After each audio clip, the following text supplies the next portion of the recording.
In this short video, we are going to discuss about high yield points about thyroid malignancy. We have four major types of thyroid malignancy, which is papillary, follicular, medullary, and anaplastic.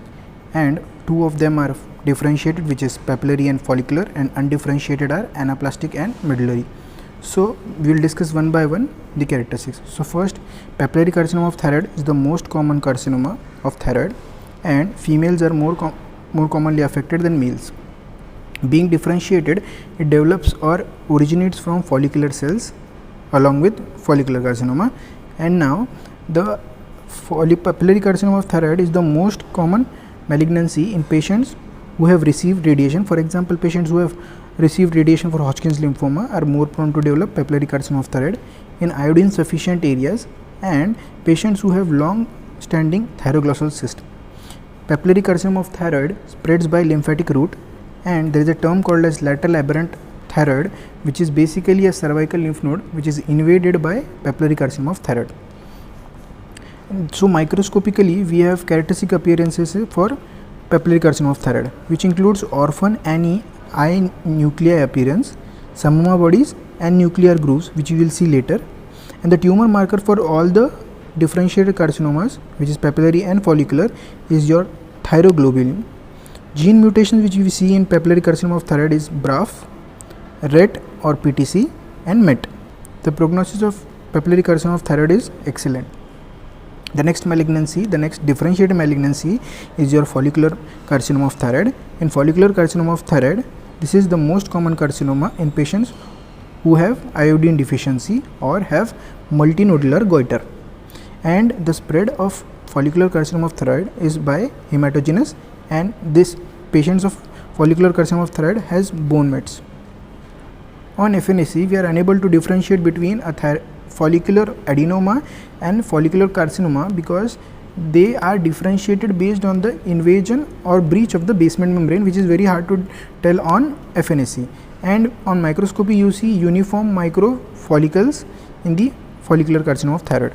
The gene mutation observed are RAS, PTEN, PAX8 and PPAR1, and the prognosis depends upon the invasion and the metastatic spread. The next malignancy which we are discussing is your medullary carcinoma of thyroid, which develops from parafollicular C cells. It is associated with MEN2A, which is Sippel syndrome, and MEN2B syndrome, which is also known as MEN3 syndrome. And on microscopy, you have a typical amyloid-rich stroma, which we will see later. And the tumor marker for medullary carcinoma of thyroid is calcitonin. The gene associated is RET, which is on the chromosome 10, and the prognosis is bad as compared to the other malignancies. Anaplastic carcinoma, which we are discussing, is the most aggressive thyroid malignancy with worst prognosis, and we have to check for metastatic spread and also for retrosternal spread, retrosternal extent of the goiter. So for that we will do Pemberton sign, and for your thyroid mass examination we have a separate video which will put the link in the description below. And the next point is, on long standing Hashimoto's thyroiditis, there is increased risk of thyroid lymphoma. The genes associated with anaplastic carcinoma are TP53 mutation and beta catenin, and as you know, this has the worst prognosis. Now we will see the microscopy of major carcinomas. So first one we will see about the papillary carcinoma of thyroid. So in the left you can see this is the cartoon character, that is little orphan Annie, and as you can see her eye, you will see that they are empty. So when you will see on microscopy of papillary carcinoma of thyroid, you will see that the cells which are there and the cells, and there are empty nuclei into the cells. This is similar to the eye of orphan Annie, and you will also see nuclear grooving in these cells. Okay. And the second image which is there, it is of medullary carcinoma of thyroid. As you can see, between the cells you have this homogeneous material which is your amyloid.